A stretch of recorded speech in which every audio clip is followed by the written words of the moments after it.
ni ryari waba waramenye ko ama recipes bikoreye mu rugo cyangwa ibintu bikoreye mu rugo biryoha kurusha ibyo turya iyo twagiye hanze? So uyu munsi rero ngiye kwereka uburyo ushobora kwikoreramo shawarma bibereye mu rugo kandi mu buryo bworoshye, ukoresheje ibintu bisanzwe kandi ibintu biboneka ahantu hose. So rero ntucikwe n'iyi video, gumana nanjye kugera iyi video ku musozo, hanyuma urebe uburyo ushobora kwikorera shawarma imeze neza mu rugo kandi bitagusabye amafaranga menshi cyane nk'ayo dukoresha iyo twagiye hanze. So welcome to my YouTube channel. Ku bantu batarakora subscribe cyangwa niba uri mushyashya hano, banza ukore subscribe kugira ngo tujye tubasha kubana. Tangira rero ufata inkoko yawe uyimarinating, ukoresha ibirungo ushaka. For me nakoresheje ibyo ngibyo: curry powder, royiko, black pepper, ibintu ngibyo nyine byo ndi gushyiramo. Gusa nyine abantu benshi turagorwa cyangwa abantu benshi tugira ubute bwo guteka mu rugo. Njye ndiko nabivuga, but for me ndi wa muntu utagira ubunebwe bwo guteka. I enjoy cooking more than anything else. Niyo mpamvu ndi kukugira kora subscribe, kuko ngiye hano nzajya nkumotiva, nzajya ngutera courage, nzajya nkubwira ati uyu munsi tugiye guteka iki ngiki, kandi wanjye nta kintu na kimwe tutagerageza. We try everything from tugerageza guteka ibintu byose mu rugo kandi from scratch. You get it? Rero imaze kumarinatinga inkoko yawe, for me nashyizemo n'utuvuta dukeya, hanyuma nshyiramo na soya sauce, then ndabivanga neza guca.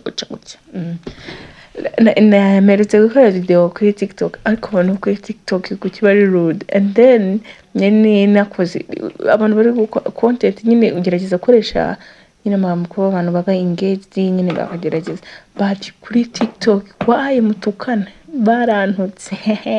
So after 3 minutes rero nge nahise ntangiye gukaranga ya nkoko nyine kutuvuta duke icyo ni kwikora. Nandi kubabwira ukuntu abantu bantutse, we ngurasuzugura kuki ngo wavuze ngo agahungu. Guys, nta n'agahungu gahari, that is content. Mujye mumenya icyo content nyine bivuga, sibyo? Uwo umuntu araje akubwira ikintu uyisubwanuka, uyisuvuga ibintu nyine sinzi ukuntu nabivuga man, but sinashaka gukoresha iri jambo, ariko nyine hari abantu bajya kuri video y'umuntu basanga baramututse ngo ku gahungu ngura agasuzugwe. Ako gahungu yize ntabwo kariho, niwe kwisuzugura ubwawe mu mutwe. That boy doesn't even exist, okay? Rero hano twari tugiye gukora tortilla. Ufata agafarini kawe ugashyiramo akunyu gakeya, baking powder ndetse n'amazi, cyangwa ushobora no gupondesha amata, it depends on what nyine you want, hamwe n'utuvuta dukeya, wanyuza ugakora igipondo kiri simple. Tortilla tuza gukoresha kuri shawarma, something like that.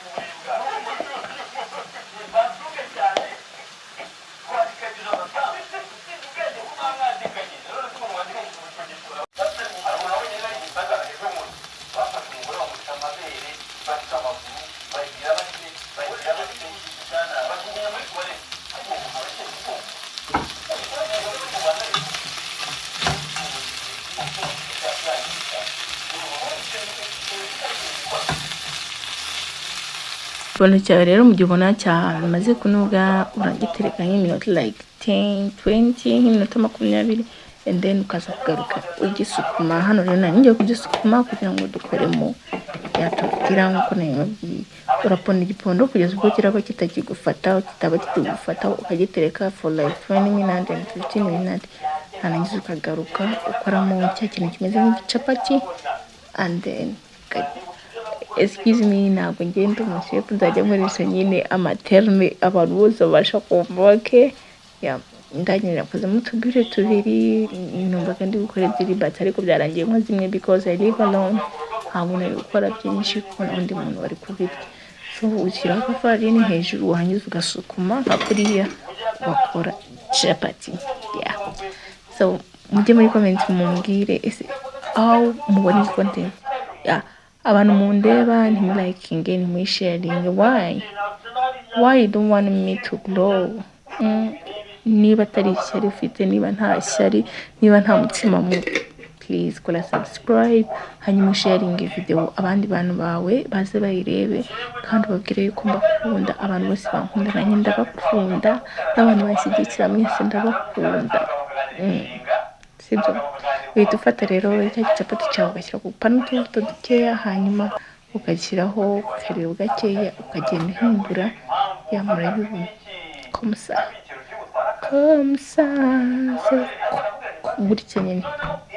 Njye cyari gipimye ko nakoze nyine kimwe, kandi uzakora akananutse not like me. Hano rero cyari kimaze kuboneka, hanyuma ahita nshyiraho amashu. Turakoresha amashu, tubikoreshe mayonnaise ivanze na ketchup, nari namaze kubivanga behind the camera.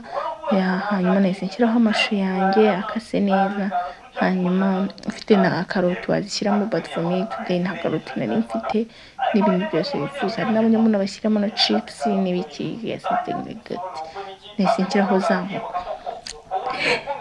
nshyiraho za nkoko rero, umva ibintu byari biryoshye, kandi nyine nta gihe kinini byantwaye, kandi nta mafaranga menshi byantwaye. Inkoko niguriye, niba ari inusu sinibuka neza, ni inusu, ntabwo wakwibagirwa na buryo waguze. Hanyuma ugatega izo nkoko zawe gutyo, na twa dutunguru two mu nkoko natwo ukadushyiraho, and then ukahita umenaho na ketchup ivanze na mayonnaise ndetse n'agasitro. Warangiza gutya nyine ukundi kugenda migenza, warangiza ugahina igitortira cyawe. Umva noneho ukuntu ndi kuvuga nanjye byancaje. Please mukore subscribe, nyine tujye tubana pe. Nanci negera nkora video buri munsi, everyday ngakora video, but shaka kugira ngo mu subscribing bikabagora, kugira video yanjye igire views 100 byonyine. Jesus, umva content creation ni akazi kagoye kandi gasaba nyine, umva kakugore ntikakugore ejo byukongera ugakore.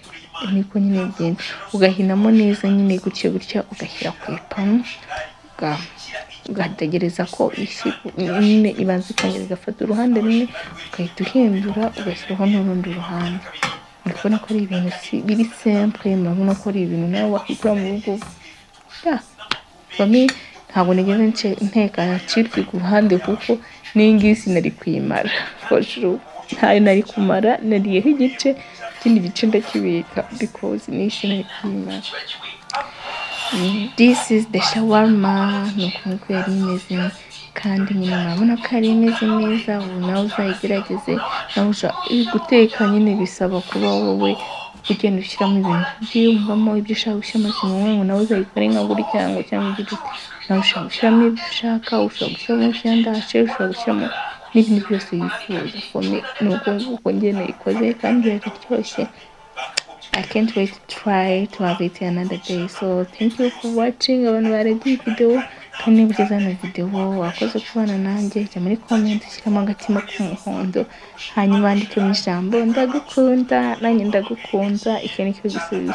So mwakoze rero, kandi nkomeza kubashimira, nkomeza kubasaba mu sharing izi video kugira zigere no ku bandi, hanyuma tubashe kugrowing. Thank you, bye. Mujye muri comment mumbwire ikintu mwifuza ko tuzateka ubutsa.